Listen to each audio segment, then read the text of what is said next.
Let's say your son comes to you. He's 14. He says, Dad, what's the best piece of advice you can give me right now? Yeah, it's a really good question. I would say that the best advice I feel like I even now still internalize. You can put a religious spin on it, so I will. There's different ways to analyze it. You can say God, you can say ancestors, you can say whatever. I feel like you should just always act like you're being watched by people you really respect and love. And it doesn't matter if it's in the gym, they're watching you to see how hard you train, or in that job interview, they're watching you to see how you perform, see how confident you can be, watch you put your suit on, make sure your tie's straight. I feel like you need to have a sense of duty to people who existed before you or who have given up their lives so you exist.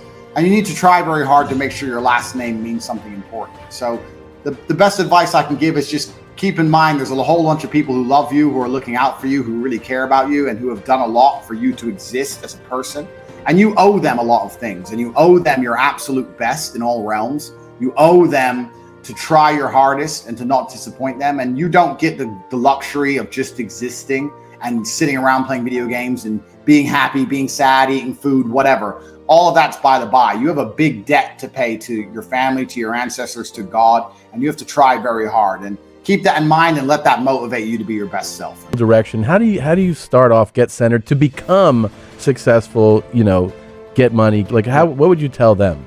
I can answer that question in so many different ways. There's like 10 different answers I can give. But I think truthfully in the world we're living in now, I use this analogy a lot. Maybe I overuse it, but you need to find a way to some degree to escape the matrix. And I say the matrix because the matrix, the way it is designed. And you're not just talking shit because you've actually done that.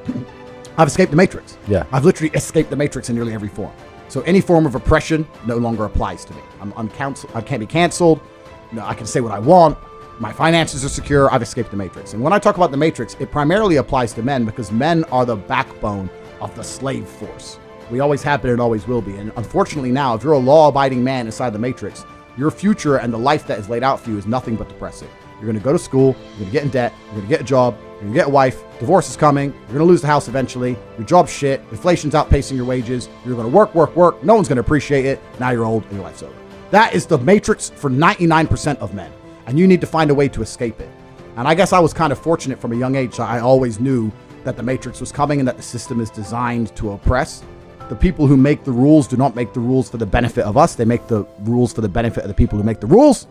And I knew that. And I think every person intrinsically knows that. Like if it's 4 a.m. and you're sitting in a gas station and a Lambo pulls up, you're probably thinking drug dealer or criminal. You're not thinking, oh, he definitely went to school. The system is absolutely broken. It's designed to oppress. And that the majority of people who stick to the rules are going to lose. I don't want to sit here on a podcast that goes out to this many people and encourage anyone to break the law in any form. Of course. But the idea of the law-abiding citizen has been decimated in real time. In the last 3 years ago, you could stand there and proudly say, I'm a law-abiding citizen. The last 2 years, if they have not taught you that being a law-abiding citizen is going to turn you nothing into a fucking experiment for Big Pharma, then you're an idiot. You can no longer obey the law. And I'm not saying you have to break the law, but you need to find a way to do what the elites do, which is bend the law. Yeah. You can no longer sit there and go, I'm just going to follow the rules and it's going to be okay. No, it isn't. And if you're a man, it's your job to find a way to not be sticking to those rules enough to escape the matrix and become free. Because what's actually most crazy about this period of history is that it's actually the easiest time in human history to become rich. And the reason for that is because there's so many people inside the matrix being destroyed. Money has to go somewhere. I've made so much money during COVID, it's absolutely incredible, right? Yeah. And a whole bunch of people got lucky. And what kind of advice would you give them, practical advice? Yeah, I think that you have to live. There's a lot of practical advice I can give. Yeah. In terms of the religious sense, I would say you need to live like God is always watching. You may have the opportunity to do something bad, or you may have the opportunity to steal some money or snake somebody, but in the end, you're going to pay for that, and the bill will be paid. I think if you do the right thing, in my experience, if you're a person who does the right thing, firm handshake, is on time, doesn't lie to anybody, does what he's supposed to do, is honest with a good heart, is genuinely polite to everyone he meets. If you are that person, you get very far in life. I've yet to meet people who just do all the simple things right, who completely fail at life. But I've met a lot of people who snake or steal some money and they get really rich, then they lose it all, or they get rich and end up a gambling addict or depressed or etc. So you have to just understand that God is always watching. He's going to reward you in the end. That's the first thing. And the second thing I will say is that you are the sum of the 5 people you spend the most time with, and you need to curate your reality. I think the biggest problem with young people today is that they don't curate their realities heavily enough. The people that they want to spend most time with aren't adding any value to their lives, and then they end up wondering why they don't get any. What do you say to young men who come to you for advice, who feel lost, who don't really know where they fit into society? I say that life as a man is exceptionally difficult. I say the most beautiful and the most terrifying thing about being a man is you're born without value. Society doesn't care about you. You're only going to be cared about based on how useful you are. You have the chance to build yourself up and become a superhero if you're prepared to do the hard work and be indefatigable enough to never quit. But if you're going to stand around and wait for a handout, nobody's going to ever respect you. And I think that a lot of people have forgotten about how difficult and how competitive it is as a man. We're always in constant competition with each other.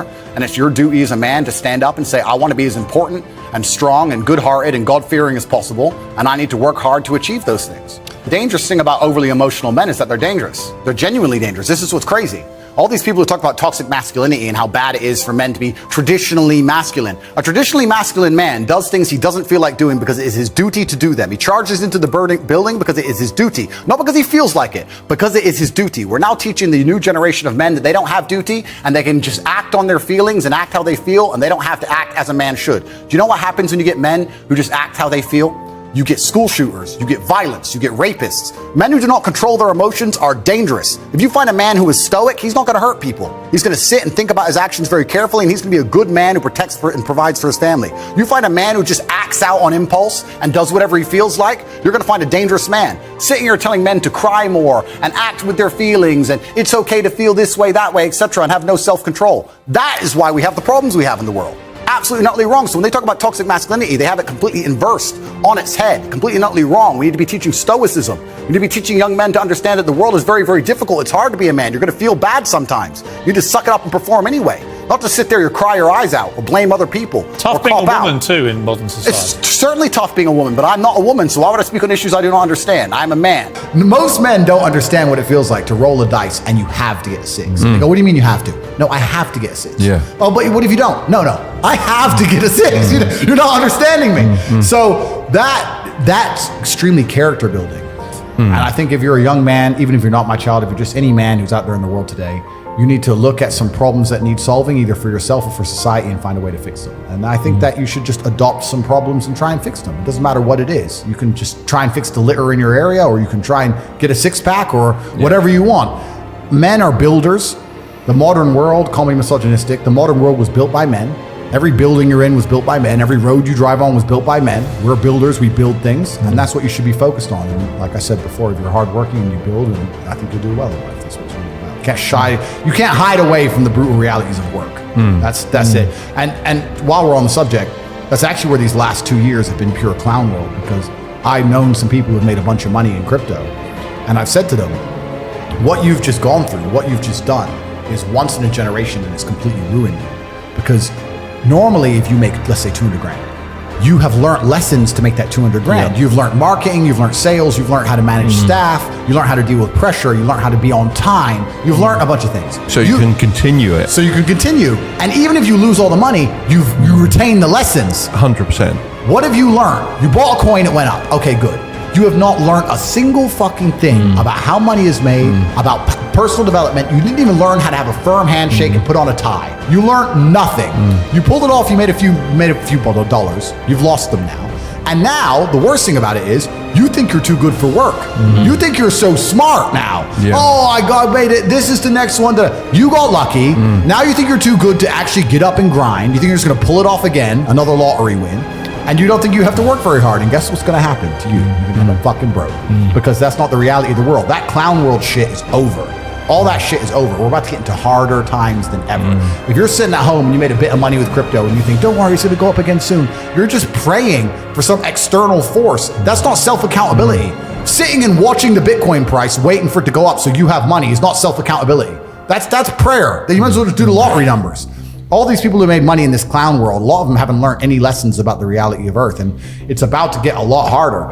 Inside of my school, The Real World, we have an entire subject on attention and focus, because a lot of kids, especially young kids now, can't even pay attention. We have to teach them from the beginning how to watch the lessons because they're too long and they can't focus. It's crazy. throughout. It's like picking up your phone all the time. Like even some of the people that work for us, you know, I want them to be focusing on their job, and they're always on their phone. Distracted. It's not Kai. It's a lot of other people. I know. But yeah, they're always on their phone. It's breaking their attention, and they don't realize it's not the time just on their phone. It's like the taking them attention out break. from it and then back into it. It takes you a bit of time to get into it. Completely. People can't even focus anymore. Yeah. And so inside the school, in The Real World, we have to teach people how to focus again. So like these last few years have been complete clown world. And I think we're about to hit very, very difficult times. But in hard times, the people who are good at the game get very rich. Well,